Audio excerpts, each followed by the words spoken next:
तो अब हम हमारे सेशन के फाइनल पार्ट में आ जाते हैं, जो है हमारा मिक्सिंग और मास्टरिंग।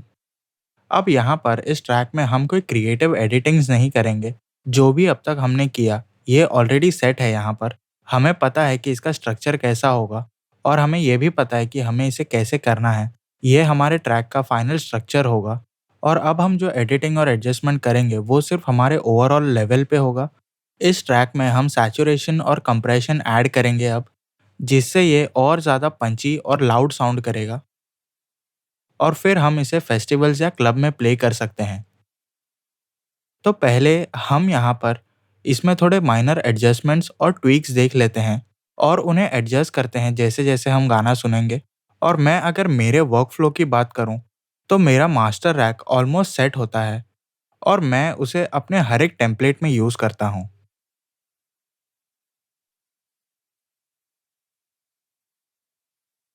मैं ये इसलिए करता हूँ क्योंकि इससे मुझे एक ओवरऑल बेटर आइडिया मिल जाता है कि मेरा मास्टर कैसा साउंड करेगा जब भी मैं गाना प्रोड्यूस करूँ।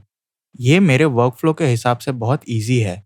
इससे आपको एक आइडिया लग जाएगा कि आपका प्रोसेसिंग एंड में कैसा साउंड करेगा जब आपके सारे प्रोसेसिंग आपके मास्टर बस पे जाएंगे। तो एग्जाम्पल के तौर पर अगर आप एक लीड को इंट्रोड्यूस करते हैं और आपको देखना है कि ये प्रोसेसिंग के बाद कैसे साउंड करते हैं, तो ये एक बहुत ही अच्छा तरीका है करने का। तो मैंने यहाँ पे कुछ सेटअप किए हैं डिफ़ॉल्ट सेटिंग के साथ, जो हर एक जॉनर में काम आते हैं।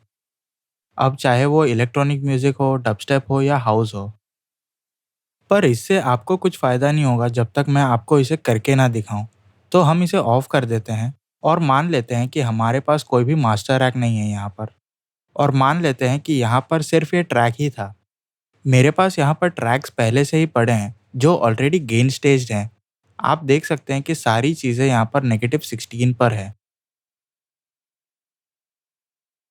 आप एक चीज़ यहाँ पर नोटिस कर सकते हो कि हमारे हर एक ट्रैक पर हमने यूटिलिटी ग्रुप रैक रखे हैं और मैंने नॉर्मली सबको -16 पर सेट करके रखा है। इससे एक एश्योरिटी मिल जाती है कि चाहे कुछ भी हो जाए, हमारा वॉल्यूम एकदम कंट्रोल्ड रहेगा और ट्रैक गेन स्टेज सुनाई देगा। और इससे हमें एक डिसेंट अमाउंट का हेडरूम भी मिल जाएगा। अब चलते हैं हमारे मास्टर रैक की ओर और हमारे डब्ल्यूएलएम मीटर को हम सेपरेट करते हैं। तो अब चल के हम हमारे ट्रैक को एक बार ओवरऑल सुन लेते हैं और देखते हैं कि हमें अगर कोई एडजस्टमेंट करनी है या नहीं।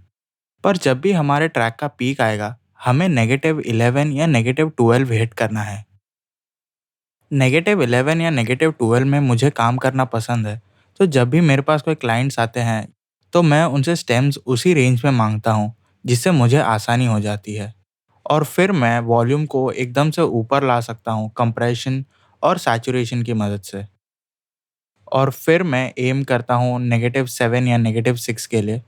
तो चलिए इसे सुनकर देखते हैं।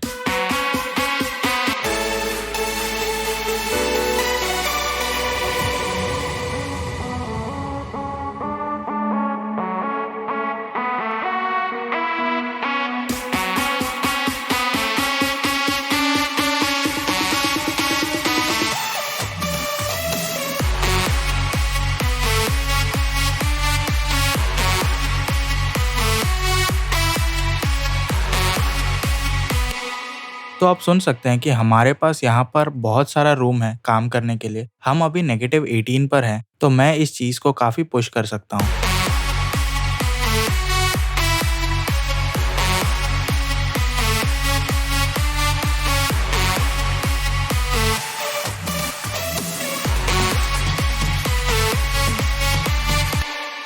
तो अब यहाँ पर इसका फ़ायदा ये है कि मैं सुन सकता हूँ कि कैसे ये साउंड करता है बिना मास्टरिंग के।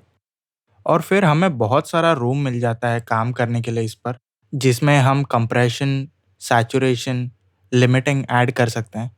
और मैं आपको सारी चीज़ें बताऊँगा कि मैं क्या यूज़ करता हूँ मेरे हर एक ट्रैक पर जब भी मैं मास्टर करता हूँ। पर जितना ज़्यादा हेडरूम उतना अच्छा होता है। हमें वॉल्यूम ऐड करने में काफ़ी आसानी होती है।